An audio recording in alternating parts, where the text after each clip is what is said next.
दोस्तों, defensive offence के इस खास एपिसोड में आपका स्वागत है। ऐसा एपिसोड हमने कभी करा नहीं और 100 से ज़्यादा एपिसोड हम लोग कर चुके हैं डिफेंसिव ऑफेंस में। आज मेरे साथ खास मेहमान हैं। एक जगह तुर्तुक, लद्दाख के एक दूर कोने में, बिल्कुल पाकिस्तान के पास। और ये जो एरिया है, ये कुछ 5 एक गाँव, ये जो गाँव थे ये 1971 की जंग के पहले पाकिस्तान का हिस्सा हुआ करते थे। अब ये भारत का हिस्सा है। और गिलगित बाल्टिस्तान, जो पाकिस्तान ऑक्यूपाइड कश्मीर और गिलगित बाल्टिस्तान वाला जो एरिया है, उस इलाके की आपकी बात कर रहा हूँ। तो मेरे साथ हैं अहमद शाह बाल्टी साहब और उनकी बेटी शिरीन फातिमा बाल्टी। आप दोनों का बहुत बहुत स्वागत है हमारी शो में। बहुत अच्छा लगा आप लोग आए और इतने दूर से आप आए। कितने तो आप कई घंटे आप गाड़ी में चल कर आए, फिर फ्लाइट पकड़ के, फिर तो थैंक यू वेरी मच, बहुत बहुत धन्यवाद आपका। अहमद शाह साहब, इसके पहले कि मैं आपसे सवाल पूछूं, ये मैं साइटेशन पढ़ना चाहता हूं। दोस्तों, इनको साइटेशन मिला था। Lieutenant general Arjun Ray, PVSM, VSM, general officer commanding. Dear Ahmad Shah, I place on record the appreciation of the Indian Army for all the cooperation and assistance you have provided to make Operation Sadbhavna a great success. Without your help, we could not have achieved anything in improving the quality of life of the people of Ladakh, particularly women and children. Your singular contribution will remain an example for all times. The Indian Army belongs to you. Our commitment will last as long as your commitment lasts. May Lord Buddha shower you and your family with abundant blessings of good health and prosperity in the years to come. I am sure that you will continue to cooperate with the Army with greater enthusiasm in the years to come. Arjun Ray, Lieutenant General. This is dated 19th March 2002. तो ये general Arjun रे साहब, ये legend है, अपने आप में बहुत तगड़े हुआ करते थे, मुझे याद है। मैं नंबरदार भी था सर उस वक्त। जी, अच्छा आप नंबरदार थे। अच्छा अहमद शाह बाल्टी साहब, एक बात बताइए, आपकी ये जो गांव हैं, जो आप कहते हैं कि 5 गांव जो पहले पाकिस्तान में थे और 1971 के बाद आपके भी गांव उसी गांव में शामिल थे जो भारत का हिस्सा बने। थोड़ा पहले था सर जी। अच्छा, तो ये कहानी क्या है 1971 की? 1971 की तो ये है सर कि मेरा गांव बोगदंग है, वो बिल्कुल बॉर्डर पर ही था। वो 47 की बात ही, एक बल्ती गांव था इंडिया में। तो उसके बाद जो है 5 गांव जो आया है, वो बाद में आया है 1971 में, जिस जंग में हमारे गांव वालों ने भी इंडियन आर्मी के साथ देखे वो 5 गांव लाए थे। वैसे हम ऐसे भी नहीं था उस वक्त, जैसे कि अभी वाला बॉर्डर नहीं था, आना जाना भी थोड़ा रहता था, तो मतलब वैसे ही बॉर्डर पर ही था। तो 5 गांव अभी बल्तिस्तान का 5 गांव अभी इंडिया में है। अच्छा, चलो कोई बात में आ जी। गिलगित बाल्टिस्तान का जो छोरबद इलाके का हिस्सा जो है 5 गांव अभी इंडिया में है सर। इंडिया में है? जी। और आप उसी इलाके के जी रहने वाले हैं? जी। मैं एक सवाल पूछूंगा आपकी बेटी से। तो शिरीन फातिमा, बहुत बहुत स्वागत है हमारी शो में, बहुत अच्छा लगा। और आपको भी मैं धन्यवाद कहता हूँ इतनी दूर से। वैसे लद्दाख के बिल्कुल एक एज से आप इतनी दूर आए हैं मिलने के लिए, बहुत अच्छा लगा।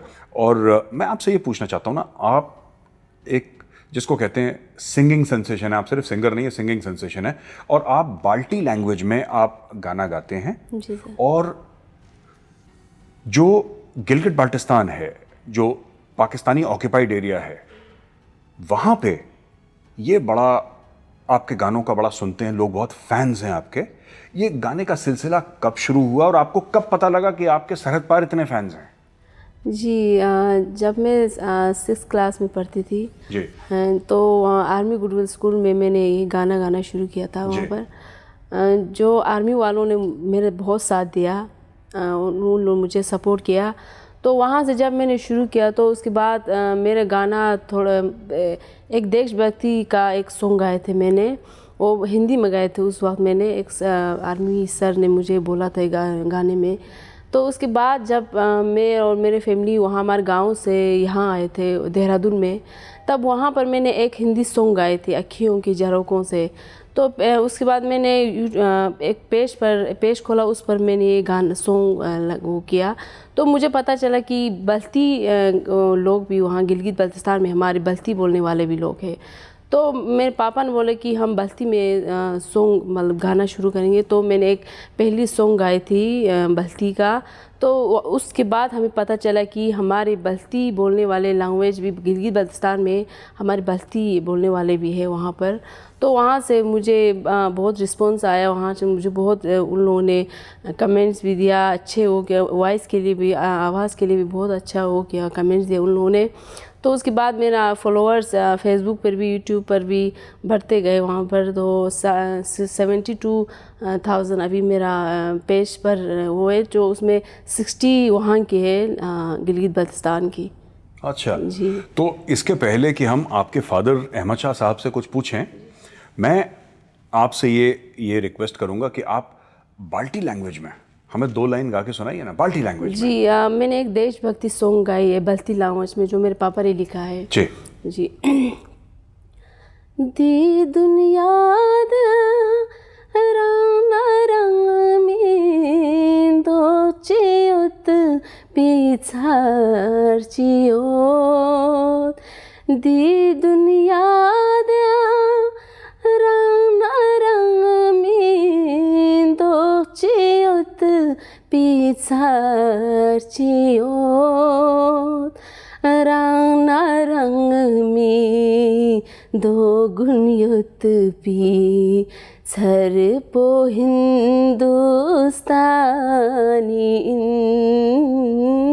रंग रंग में दो गुणयुत पी सर पो हिंदुस्तानी।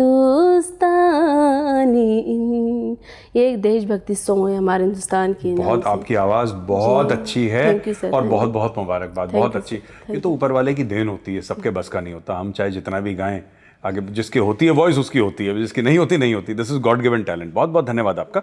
अच्छा अहमद शाह साहब, आप बताइए ना, आपको कैसा लगा जब गिलगित बाल्टिस्तान है ना, वहाँ से गिलगित बाल्टिस्तानी लोग जो अब पाकिस्तान के कब्ज़े में है, वहाँ से बाल्टी लोगों ने आपकी बेटी शिरीन फातिमा को कांटेक्ट करना शुरू करा कि आपका गाना बहुत अच्छा है, बहुत अच्छा गाना है, और लोग करने लगे। तो आपको फिर पहले आपका रिएक्शन क्या रहा जब पहली बार ऐसा हुआ था? ऐसे हुआ था सर, क्योंकि गिलगित बाल्टिस्तान में मैंने आपको पहले भी ये जिक्र किया था कि गिलगित बाल्टिस्तान में ये फारसी उर्दू की ज़्यादा हो कि वहाँ की कल्चर वहाँ बहुत ज़्यादा धार्मिक वो हो के कल्चर में काफ़ी कम लोग कम करते हैं कल्चर के लिए, कम लोग काम करते हैं। तो मेरा तो पहचान पहले से भी था कि बल्कि उसके लिए काम करने का।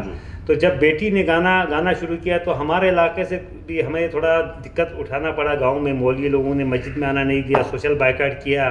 तो उसके बाद हमें 14 साल जलवतन करना पड़ा हमें देहरादून में। देहरादून वो अच्छा भी हुआ सर कि देहरादून में मैं पीजी खोला, तो उसमें एक हम लद्दाख के बच्चे ला के वहाँ पढ़ाते थे। तो वहाँ से उसको नहीं, तो वहाँ नेट बेट का सिलसिला बहुत कम था हमारे गाँव में। तो इसको मौका अच्छा मिला वहाँ से देहरादून में बैठ के गाया, और हमने दिल्ली में आके रिकॉर्ड करके हमने सॉन्ग अपलोड किया। तो उसके बाद वहाँ की न्यूज़पेपरों में भी निकलना शुरू हो गया, सरहद पार से आने वाले सुरीली आवाज़ और social media star of Baltistan. तो पिछले साल थोड़ा कुछ लोग नाराज़ हो गए थे, क्योंकि ये लद्दाख गिलगित बाल्टिस्तान को इंडिया में शामिल करने के लिए दिल्ली में एक प्रोग्राम में इसने एक बयान दिया था कि लद्दाख को यूटी मिलने के बाद अब गिलगित बाल्टिस्तान भी भारत का हिस्सा बन जाएगा। तो वहाँ कुछ लोगों ने थोड़ा उसको प्रोपेगेंडा करके ज़्यादा इसको थोड़ा कुछ लोग बोलने लगा। नहीं तो अभी भी वो बोलने के बाद भी उनका फैन में कम नहीं हुआ है, अभी भी है। तो बहुत वो हुआ सर, बहुत अच्छा लगा, क्योंकि हम यहाँ बल्टी कल्चर उसके लिए, और जितना यहाँ इंडिया में हमें मौका दिया, हमें 9,000 लोगों के लिए हमें इतना मौका दिया सर। वहाँ 12 लाख है उनको, इस्लामाबाद में कोई इनको बस्ती के सोचने वाला भी वहाँ नहीं है सर। तो ये पाकिस्तान वाले, गिलगित बाल्टिस्तान वाले पूरा जानते हैं, समझते हैं कि उनको बोलने की हिम्मत बहुत कम है उनमें, क्योंकि वहाँ पे उनको ऐसा दबा के रखा हुआ है। आप बता रहे थे ना वो ब्रिगेडियर वाला, वो क्या मामला था? वो आप कह रहे थे इंडिया का ब्रिगेडियर नुब्रा वैली वाला, कुछ आप बता रहे थे स्टोरी। सर वहाँ एक तो हमारे तुर्तुक इलाके से जब 1971 में जब वार हुए थे, तो कोई फौज में था, कोई वहाँ बिजनेस करने के लिए गया था, कोई पढ़ने के लिए गया था। तो ये सब वहीं फंस गया था, वहाँ गिलगित बाल्टिस्तान में। तो हर तुर्तुक इलाके से कोई ऐसा घर नहीं है जिनका कोई न कोई सदस्य अगर वहाँ ना हो, किसी का बाप, किसी का बेटा, किसी का भाई, किसी का बहन। तो एक लड़की अपने माँ से मिलने के लिए आई थी यहाँ लद्दाख में, तो उनको रिसीव करने के लिए हम लोग चले गए, पूरा एक काफिला चले गए। काफी टाइम के बाद आई थी आप बता रहे थे? 47 साल के बाद, 47 ईयर्स के बाद, 47 साल के बाद अपनी माँ से मिलने आई थी। तो लोग चले गए उनको रिसीव करने के लिए। तो रास्ते में हमारे नुब्रा की ब्रिगेड कमांडर साहब की गाड़ी ने उस काफिले को सैर दे दिया। तो ये लड़की पूछे कि ये क्या क्या कौन है ये, तो हमारे ब्रिगेड कमांडर साहब है। तो वो हैरान हो गई कि हमारे वहाँ अगर ब्रिगेड कमांडर साहब आए तो ट्रैफिक 1-2 घंटे पहले बंद कर देता है पाकिस्तानी आर्मी के लिए। पाकिस्तान आर्मी के लिए। तो यहाँ इतना आज़ादी है, मतलब देखिए सर, ये किनारे से कभी तूफान का अंदाज नहीं होता, क्योंकि अब यहाँ के वहाँ के जो हाफिज सईद थे, जो उनके जो कट्टरपंथी लोग हैं, वो जो 99% जो अच्छा है हिंदुस्तान में, जो है वो अच्छाई है, वो वहाँ नहीं पहुँचाता है। अगर कोई 100 करोड़ के देश में कोई न कोई 1-2 यक्का दुक्का वाक़या होता है, वो वहाँ बढ़ चढ़ के पहुँचाता है, तो उनको बस वही देखता है, ये नहीं पहुँचता है। तो इसलिए मेरा ये कहना है सर, क्योंकि वो करतारपुर कॉरिडोर की तरह तुर्त खपुल या करगिल स्कर्दो रोड को ओपन करना चाहिए सर। ठीक है, ज़्यादा से ज़्यादा लोगों को यहाँ आने का मौका देना चाहिए, क्योंकि हमारे देश में कितना जमहूरियत है ये वो खुद अपने आंखों से देखे। और आपने एक भी, अहमद शाह साहब मैं आपको काट रहा हूँ बीच में, माफ़ी चाहता हूँ, आपने ये भी मुझे बोला, बड़ी अच्छी बात आपने बोली कि आखिर ये कॉरिडोर हमें इसलिए भी खोलनी चाहिए क्योंकि गिलगित बाल्टिस्तान तो भारत का है, और अगर हमारा है तो लोग भी हमारे हैं, सब कोई हमारे हैं। जी जी जी जी। आपने ये भी बोला था कि जब ये लद्दाख में कि उनकी कुछ सीट्स भी होनी चाहिए रिजर्व्ड, आप कुछ बात कर रहे हैं। ये तो सबसे मेरा इंपॉर्टेंट बात है सर। जी जी। क्योंकि आप अमित शाह जी पार्लियामेंट में गिलगित बल्तिस्तान हमारा है, मोदी जी लाल किले से गिलगित बल्तिस्तान की बात करता है, तो गिलगित बल्तिस्तान जो लद्दाख, जो यूटी जो लद्दाख को मिला है सर, यूटी लद्दाख को मिला है, उसमें लद्दाख यूटी लद्दाख जीबी या गिलगित बल्तिस्तान का जिक्र भी उसमें होना चाहिए, क्योंकि आप अपना है तो अपने उसमें, क्योंकि वहाँ के 12 लाख की आबादी, यहाँ 1.5 लाख में अगर उसमें वो कहीं मिस हो जाता है तो हम गिलगित बल्तिस्तान को दावा हमारा है बोल के दावा करने का कुछ वो नहीं रहता है। जी बिल्कुल। तो इसलिए सर वहाँ के जो हमारे 12 लाख की आबादी का जो हमारे लैंग्वेज, जैसे कि सर अभी चाइना घुसना शुरू किया है, वहाँ चाइना ने वहाँ CPEC के जरिए बहुत सारे कुछ वो कर रहा है, क्योंकि गिलगित बल्तिस्तान का चिंता नहीं है पाकिस्तान गवर्नमेंट को।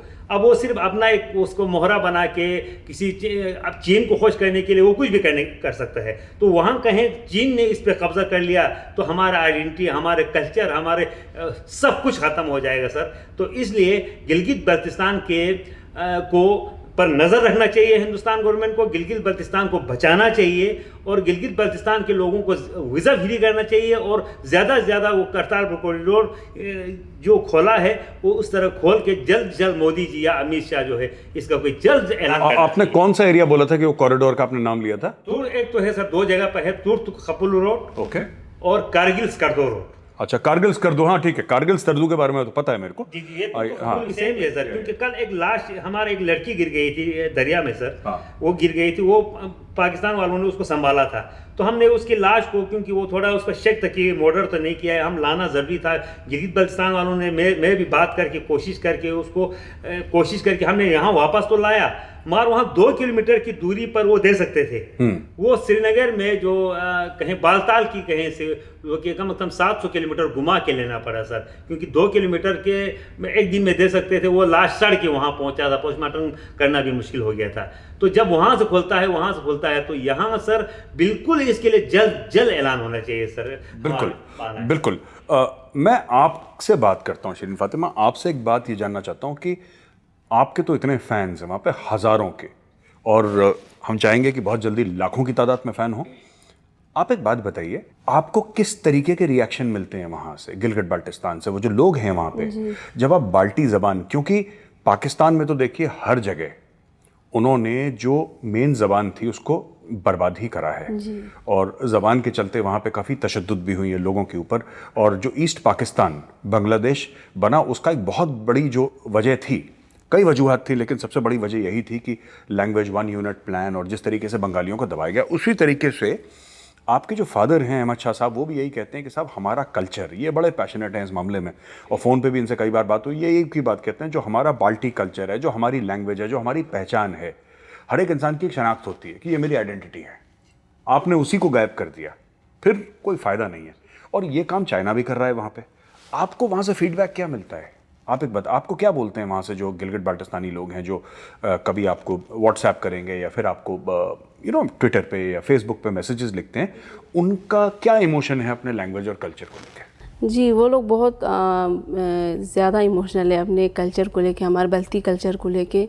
तो वहाँ पर जो लोग मुझे मैसेज करते हैं, जो लोग मुझे कभी कभी फ़ोन भी करते हैं, तो मैं ज़्यादा बात करना मतलब डर लगता है थोड़ा उनसे बात करना, तो मैं व्हाट्सएप पर और फेसबुक पर बात करती हूँ उनसे।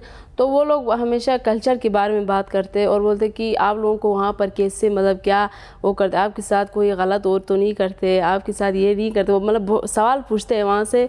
तो मैं तो जानती हूँ कि यहाँ पर मुझे इज़्ज़त और प्यार बहुत मिला है, तो मैं भी यही बोलती हूँ, मुझे यहाँ पर बहुत प्यार और इज़्ज़त दे रहे हैं कि मुझे यहाँ पर अच्छा लग रहा है।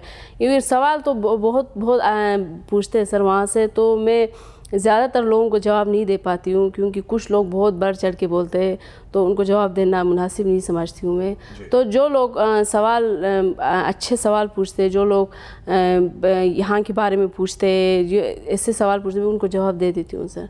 तो वहाँ की लोगों को कल्चर और सकाफ़त को सब उस चीज़ को लेकर बहुत इमोशनल वो है सर, वो अटैचमेंट है सर उनको। अच्छा अहमद शाह साहब, आपकी बेटी ये कह रही है कि जो सकाफ़त है, जो कल्चर है, जो तहज़ीब है आप लोगों की, वो बड़ी यूनिक है। क्योंकि इसमें थोड़ा सा, अगर आप ओवरऑल कल्चर की बात करें तो उसमें थोड़ा सा इन्फ्लुएंस बुद्धिस्ट का है और शिया ईरान का बहुत ज़बरदस्त इन्फ्लुएंस है, और सब लोग प्यार मोहब्बत से एक साथ रहते हैं। ये कल्चर भी है उस एरिया का। वहाँ पे ये सब एक दो बुरे लोग तो हर जगह होते हैं, पर ज़्यादातर 99% वहाँ पे लोग अच्छे हैं और पेट्रियाटिक लोग हैं और देश की बात करते हैं, वतन परस्त लोग हैं।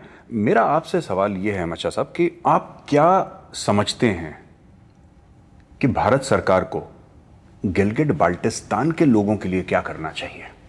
हैं वो अभी दूसरे मुल्क के कब्जे में, मैं इसकी हम मना नहीं कर रहे, पाकिस्तान के कब्जे में हैं वो जिसको कहते हैं कि वो कहते हैं ना मकबूजा कश्मीर, हम कह रहे हैं मकबूजा लद्दाख है वो, मकबूजा गिलगिट बाल्टिस्तान है वो, ये पूरा एरिया। सच्ची बात तो वही है, Pakistan occupied Gilgit Baltistan and PoK. मैं आपसे पूछना चाहता हूँ, आप क्या करना चाहिए? आप देखिए सर, वहाँ मैं बिल्कुल जानता हूँ कि हमें पर्सनल मैसेज भी आता है लोगों का जी। तो 80% गिलगित बाल्टिस्तान के लोग पाकिस्तान को नहीं चाहता है, 100% है। क्यों नहीं चाहता है? अब हम ये गारंटी नहीं दे सकते कि वो इंडिया को चाहता है। हाँ। है ना? वो ग्रेटर लद्दाख की बात करता है, लद्दाख कर दो, वो सब मिला के कोई ग्रेटर लद्दाख बनना चाहिए। अब इसको उनको दिल जीतने के लिए, जैसे कि देखिए सर, हम गिलगित बाल्टिस्तान की बात करता है हर जगह, मगर गिलगित बाल्टिस्तान के 5 गांव इंडिया में है, वो किसी को पता नहीं है। गिलगित बाल्टिस्तान वाले नहीं चाहते, हमें पता है सर कि हमसे बात होता है, क्योंकि उनको खुल के बोलने का हिम्मत, अगर थोड़ा आवाज़ उठाएगा तो अंदर जेल में डाल देता है। तो गिलगित बाल्टिस्तान को करने के लिए हमारे जो 5 गाँव है उसको पूरा गिलगित, मैं सर अभी पूरा 12 लाख गिलगित बाल्टिस्तान की नुमाइंदगी करके मैं आपसे बात कर रहा हूँ सर। क्योंकि गिलगित बाल्टिस्तान को एक तो मेरा यही है कि गिलगित बाल्टिस्तान बहुत जल्द से जल्द यहाँ इनको आने जाने का मौका देना चाहिए, जो रास्ता खोल के सर। दूसरी बात, हम 9,000 लोग हैं और हमें 100 करोड़ की देश में कहीं न कहीं हमें प्लेटफॉर्म मिलता है बल्कि गाना गाने का, मेरी बेटी को मिलता है। तो वहाँ उनकी 12 लाख की आबादी को वहाँ कुछ नहीं मिलता है। तो मेरा आप क्यों कह रहे हैं? अच्छा साहब, मैं आपको सॉरी माफ कीजिएगा, काट रहा हूँ बीच में। आप ये क्यों कह रहे हैं कि वहाँ पे 12 लाख जो बाल्टी लोग हैं उनको प्लेटफॉर्म नहीं मिलता? क्यों नहीं मिलता? अब ये पाकिस्तान गवर्नमेंट जो है सिर्फ इनको एक मोहरे के तरह इस्तेमाल कर रहा है गिलगित बाल्टिस्तान को, इनके साथ लगाव नहीं है सर। अगर लगाव होता तो अगर यहाँ 9,000 बच्चियों के लिए यहाँ कोई इनको प्लेटफॉर्म मिलता है तो वहाँ कम से कम 1 घंटे का चैनल जो है इस्लामाबाद की कोई नेशनल चैनल, पाकिस्तान की नेशनल चैनल पर बच्चियों के लिए चलना चाहिए, नहीं चलना चाहिए सर। तो ये मैं चाहता हूँ सर कि यहाँ हिंदुस्तान गवर्नमेंट कोई नेशनल चैनल पे बच्चियों के लिए 1 घंटे का प्रोग्राम रखा जाए, क्योंकि उनको पता चले जी, तो यहाँ की हकीकत पता चले। क्योंकि उसमें हमने जितना संभाल के रखा है बल्कि कल्चर को, हम यहाँ 4-5 गाँव ने हम दिखा दूंगा सर गिलगित बाल्टिस्तान वालों को। गिलगित बाल्टिस्तान वालों, हमने यहाँ 9,000 लोगों ने आपकी बस्ती फोक संग कल्चर को हमने यहाँ बचा के रखा है। आप तो वहाँ पाकिस्तान में उर्दू बोल के आपने अपनी आइडेंटिटी को ख़त्म कर दिया। ये हम बोल सकता है सर उस चैनल के माध्यम से। अच्छा, एक और बात इसके पहले कि मैं शिरीन फातिमा आपके पास जाऊँ, एक अहमद शाह साहब, आपसे मेरा ये सवाल है कि आपने कल्चर के बारे में बात करी, आपने you spoke about all these things, आपने पूरा डिटेल में बात करी है। मैं आपसे ये पूछना चाहता हूँ कि इसमें पूरे में शिया सुन्नी का भी मामला है पाकिस्तान की ओर से? बिल्कुल है सर, बिल्कुल है। अब कल ही मैं नाम नहीं बताऊंगा, मैं शायद उनसे आपसे भी बात कराऊंगा, मैं उस बंदे से अभी आपको नंबर दे दूंगा। वो ये बोलता है कि देखो हम यहाँ पाकिस्तान गवर्नमेंट जो है कभी ये करगिल स्कार्दो रोड और तुर्क खपुल रोड खोलना नहीं चाहेंगे। ये पाकिस्तान में रहते हैं इस वक्त, गिलगित बाल्टिस्तान में रहते हैं? गिलगित बाल्टिस्तान में। अच्छा ठीक, आपकी बात हुई उनसे? मेरा अभी 5 मिनट पहले बात हुई जी, तो उससे भी मैं आपसे भी बात कराऊंगा। जी बिल्कुल। तो वो नहीं खोलना चाहते हैं क्योंकि वहाँ के 80% लोग शिया और सूफी है, तो वो उनको इसलिए पाकिस्तान गवर्नमेंट को इन पर नफरत है। अब वहाँ राज चलाता है कोई 20% लोग जो दूसरे जो आतंकवादियों से मिले हुए वो चाहते हैं, तो वहाँ इनका दम घुट रहा है सर। अब ये खुल के नहीं बोल पा रहा है, जब मुझे फ़ोन पे बोल पा रहा है तो मैंने बोला कि आप हमारे चैनल पे इंटरव्यू देंगे आप, मैंने पूछा उनसे आप लाइव देंगे, तो इतना तो फिर मैं कल शाम तक मैं अंदर चला जाऊंगा अगर मैं इंटरव्यू देगा तो। वो गायब कर देते हैं वहाँ पे पाकिस्तानी फौज। हाँ बिल्कुल बिल्कुल। तो वो हिम्मत नहीं, मगर आपकी जो साहब आपसे मिलने वाला है उनसे आप पर्सनली बात करेगा तो मैं अब उनसे बात कर लूंगा। बिल्कुल मैं उनसे बात करूंगा, उनसे मिलेंगे बिल्कुल। जी मिलना चाहिए सर। जी बिल्कुल। तो ये इसी से हमें पता चल जाता है कि वो लोग कितने वहाँ दबे हुए हैं। अब इनका आवाज़ बंद है सर, जी आवाज़ बंद है। इस आवाज़ को खोलने के लिए फिर मैं एक बार रिपीट करता हूँ सर कि ये यूटी लद्दाख में गिलगित बल्तिस्तान के लिए कोई रिजर्वेशन होना चाहिए, क्योंकि हम बस्तियों के लिए भी जितना गिलगित बल्तिस्तान के लिए ये है, यूटी लद्दाख में ये है, यूटी लद्दाख में ये रखा हुआ है, लैंग्वेज के लिए ये रखा हुआ है, ये बिल्कुल ज़रूरी है सर, क्योंकि हम 12 लाख बस्तियों की नुमाइंदगी करके आपसे बात कर रहा हूँ। आप 8th शेड्यूल की बात कर रहे थे अमित शाह साहब, आप कह रहे थे कि साहब 8th शेड्यूल में जो बोटी लैंग्वेज को इंक्लूड लैंग्वेज को ये लद्दाख वालों का डिमांड है सर, वो उनका अपना हक है, वो उनका डिमांड पे हम समर्थन करते हैं। और साथ साथ में अगर वो हुआ तो बल्कि लैंग्वेज को भी 8th शेड्यूल में शामिल करने का ऐलान हिंदुस्तान गवर्नमेंट करना चाहिए सर, क्योंकि हमारा एरिया है, हमारे लोग हैं। जी हमारा वो है सर, हमारे लोग हैं, हमारा एरिया है जी। तो ये करना, और ज़्यादा से ज़्यादा उनको वीज़ा फ्री करना चाहिए सर। ये तो बिल्कुल आप ये आवाज़ आप पहुंचा दीजिए सर, और वीज़ा फ्री करना चाहिए, उनको आने का मौका देना चाहिए सर। और एक बात और उसमें एक स्टोरी है सर, यहाँ से एक भाई को वीज़ा नहीं मिला था, वो क्योंकि पाकिस्तान में फौज रिटायर्ड था, एक भाई इधर था, तो फौज रिटायर होने की वजह से हिंदुस्तान गवर्नमेंट ने उसको वीज़ा नहीं दिया। उसका क्लिप मेरे पास है, मैं आपको सेंड करता हूँ सर। तो जब वो दोनों क्या कर, अब बड़ी मुश्किल से उन दोनों को हज का मौका मिला, वो वहाँ से हज पे आ गया और ये यहाँ से हज पे चला गया। हज पे मिलने के बाद उसने पूछा कि आपके इंडिया में क्या है, ये है वो है, तो उसने बोला कि हम आर्मी ये करता है, आर्मी राशन देता है, आर्मी ये करता है, हाँ आर्मी को हम खुद गुस्सा करता है, ये कर, मतलब बहुत सारे कुछ बातें बोला कि यहाँ हकीकत बोला। तो उसने बोला भाई काबे पर भी झूठ मत बोलो, मतलब उसको यकीन नहीं हुआ दूसरा भाई को, इस मुकद्दस जगह पे आके भी आप झूठ मत बोलो। तो यकीन नहीं होता है सर, इसलिए उनको आंखों से देखने का मौका जो है उनको देना चाहिए सर। इस पे हमारा ज़्यादा से ज़्यादा जोर है सर। और यूटी लद्दाख में बस्तियों को और हमारे ये 3-4 गाँवों में सर मोदी जी को वहाँ विजिट करना चाहिए, क्योंकि गिलगित बल्तिस्तान हम लद्दाख के गिलगित बल्तिस्तान जी, लद्दाख के गिलगित बल्तिस्तान में मोदी जी अमित शाह को वहाँ विजिट करना चाहिए और देखना चाहिए वहाँ हमारा जो छोरबत इलाका है उसमें आके सर कि गिलगित बल्तिस्तान को दिखाना चाहते हैं कि हम आपकी जो थोड़ी सी बस्ती है उनको भी आप उनके पास हम जाके आया है। बिल्कुल बिल्कुल। शिरीन फातिमा, मैं आपसे एक बात कहना चाहता हूँ। आपके फादर ने बहुत बढ़िया बात करी कि वहाँ पे नरेंद्र मोदी जी और अमित शाह जी को जाना चाहिए, और इसलिए भी क्योंकि वो लोग हमारे हैं। इलाका तो खैर है ही, खैर वो अलग बात है, लेकिन लोग भी हमारे हैं। वो कल्चर हम ओन करते हैं, बाल्टी कल्चर को हम ओन करते हैं। किस तरीके से, उसमें कई सारी चीज़ें हैं जो हम कर सकते हैं, इनिशिएटिव्स ले सकते हैं। आप भी, जैसे आपके फादर कहते हैं, आप भी एक किस्म की नुमाइंदगी करती हैं 12 लाख बाल्टी लोगों की जो बाल्टी ज़बान बोलते हैं, राइट? अब ये बीच में इमरान खान का बयान आया कि हम गिलगित बाल्टिस्तान को पाकिस्तान का 5वां सूबा बना लेंगे। आपने सुना होगा कि हम 5वां सूबा बना लेंगे।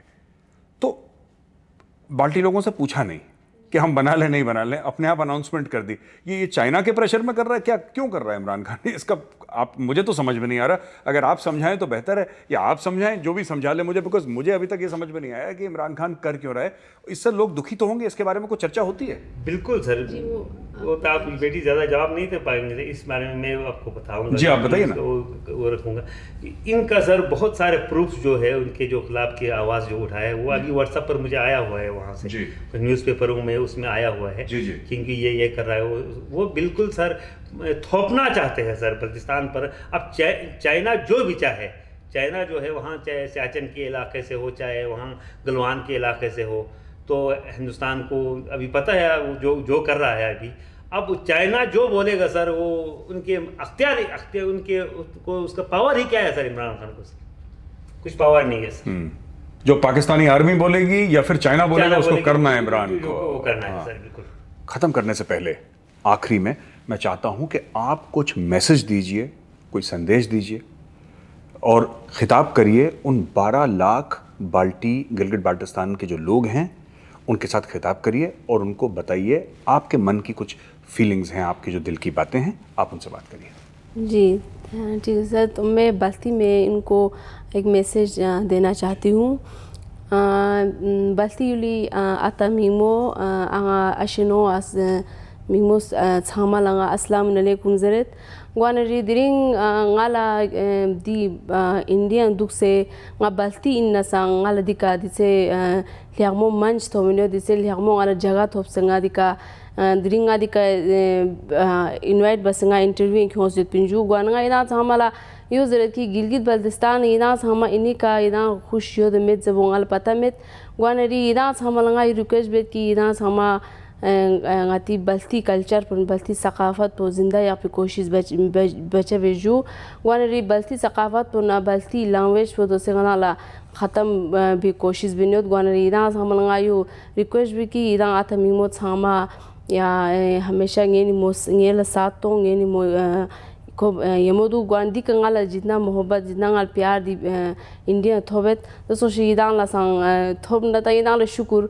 बाकी इधर सांग कोशिश बेस की इधर सी ची बचिन गाची संबत आचिन जब इधर सी को भेजू ग्वाना अस्सलाम वालेकुम इधर सामला है। बहुत बहुत धन्यवाद आप दोनों का, आप लोग आए, बहुत बहुत शुक्रिया आपका भी। अहमद शाह साहब, शिरीन फातिमा, आपका भी बहुत बहुत धन्यवाद। दोस्तों, हम मिल रहे थे, ये पिताजी हैं शिरीन फातिमा के, अहमद शाह साहब, और ये बहुत दूर से आए हमसे मिलने के लिए और आपकी तरफ से भी हम इनका शुक्रिया अदा करते हैं। और जो गिलगित बाल्टिस्तान के हमारे भाई बहन हैं उनको मैं ये कहना चाहता हूँ कि रात सबसे काली तब होती है जब सुबह होने वाली हो। ये जो तशद्दुद कर रही है पाकिस्तानी फ़ौज आपके ऊपर, पाकिस्तानी सरकार, जो पूरा एक निज़ाम है पाकिस्तान का जो आपके ख़िलाफ़, आपकी लैंग्वेज के ख़िलाफ़, आपकी सकाफ़त के ख़िलाफ़, आपकी तहज़ीब के ख़िलाफ़ लगा हुआ है, उसके ख़िलाफ़ आपको आवाज़ उठानी है। हम यहाँ से आवाज़ उठाएंगे। आप भारतीय हैं, आप इंडियन नेशनल्स हैं, आप भारतीय सिटीजन्स हैं और मुझे विश्वास है, मुझे भरोसा है कि ये बात कुछ और दिनों की है। हिम्मत रखिए, हिम्मत मत हारिए, हम आपके साथ खड़े हुए हैं। जय हिंद।